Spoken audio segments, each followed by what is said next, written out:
Hi guys, welcome to FM2D Hobby Shop. So for today's video, itetest natin yung unit na kinuha ni Sir Aljo ng Kalibo Aklan. Itong Umarex na Glock 17 na Gen 4. So si Glock 17 na Umarex is officially licensed product siya ni Glock. So gawa talaga siya ni Glock.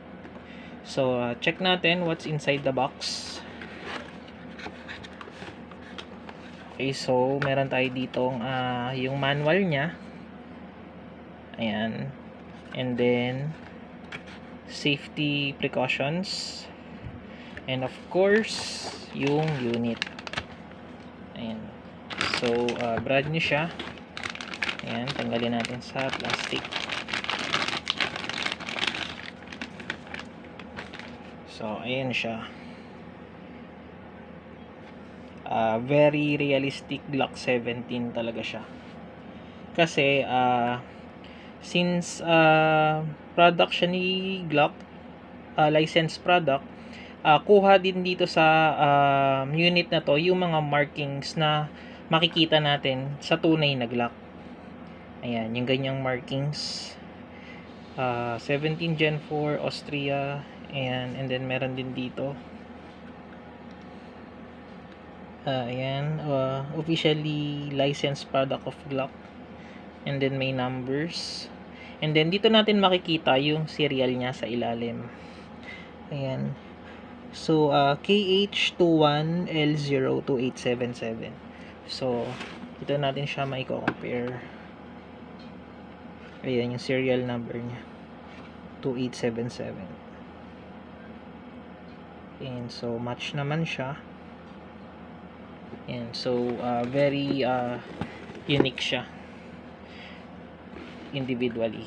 So, ayan siya. So, tanggalin lang natin yung magazine. Test fire natin siya. So, ano na rin siya yung ambidextrous na rin yung yung mag catch niya. So, pwede dito sa sa right. Pwede din natin siya ilipat dito sa sa left. Ay sorry, pwede natin from left, pwede natin siya ilipat sa right. Ayan. So, ito ambidextrous na rin siya. Ayan. So, ayan, ganda. So, lagyan natin siya ng BBs. Ang gamit kong BBs ay 0.20 grams na BBs. Meron tayong BB loader dito, kaso mas gusto ko siya dito nilalagyan. Parang sa paglalagay ng ng bala sa tunay na baril. Parang mas feel ko siya. Kaya dito ko siya nilalagyan. Tsaka konti lang naman to. 5 BBs lang naman for test fire. Ayan, dahan-dahan. So, sa paglalagay ng gas, and kung makikita nyo dito, hindi kita yung input valve nya. So, ang gagawin natin, yung nozzle ng green gas, so i-push lang natin to. And then, medyo i-move natin to. Ayan, so, ayan, nandito yung, nya, input valve. Punasan lang natin. And then, ang gamit kong gas is Puff Dino na color black. Ayan. Recommended sa mga pistol. So, shake muna natin. Make sure na pantay para hindi mag-leak habang nag-i-insert. So, ayan. Saglit lang. 1 second lang. Kasi 5, lang naman ito BBs. So, balik na natin siya. Pwede nating ito iangat natin ito yung sa baba ng spring ng follower para maibalik natin siya, ma-press natin, push back natin. So ayan, so may gas na tong magazine and wala naman akong nakikitang leak or naririnig na leak. Pakinggan natin. So wala namang sumisingaw. So all goods yung magazine. And then insert na natin siya. make sure na maririnig natin yung clicking sound. Ayan. Kasi minsan kapag mahina yung pagkaka-insert ng magazine, pag fina-fire natin, nahuhulog yung magazine. So make sure na malakas yung pagkaka-insert natin para hindi siya mahulog habang fina-fire. So again, ito siya. Sobrang ganda niya. Kasi yung sa ibang hindi license na na pistol, let's say sa WE, wala silang mga ganitong markings. Kasi yung sa copyright din kasi yan. Ayan. So sample natin. Meron ako ditong WE na Glock 19. Ayan. So makikita nyo wala siyang markings, 'di ba? Ayan.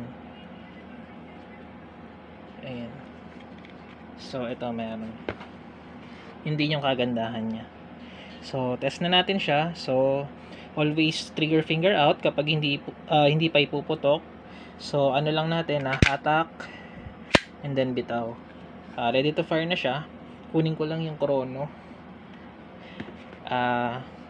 Expect lang natin na medyo mababa yung FPS kasi malamig dito sa room, naka-on yung aircon. So kasi kapag malamig yung environment, humihina, pag malamig yung magazine, lumalamig, humihina talaga yung FPS. Ayun, so test natin siya. Tanggalin natin 'to. Okay, so first shot, firing. Lakas, sakat sa tenga. 335.2. Okay, second shot. 324.8. Third shot, 313.7. So usually ganun naman naglalaro yung yung FPS ng mga Omarex, around 330. Yan, ganyan. So blowback test natin. Yan. Ayan. So kapag wala na siyang bala, magi-slide lock siya. So release lang natin yung magazine.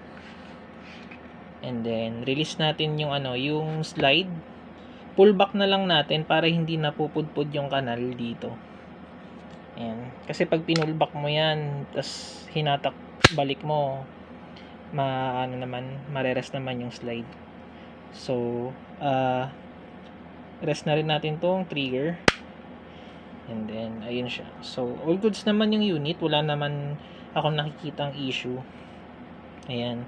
And then yung link pala ng Shopee namin nasa description ng video. So i-check nyo na lang and then message nyo lang kami sa sa Shopee kasi hindi namin na-check yung mga nag-i-inquire dito sa YouTube. Mas focus kami sa sa Shopee. So sa Shopee COD naman kami and then available naman din yung mga unit naka-upload naman, updated. And then meron din kaming mga gas, BBs and some accessories. So ayun lang. Thank you so much po.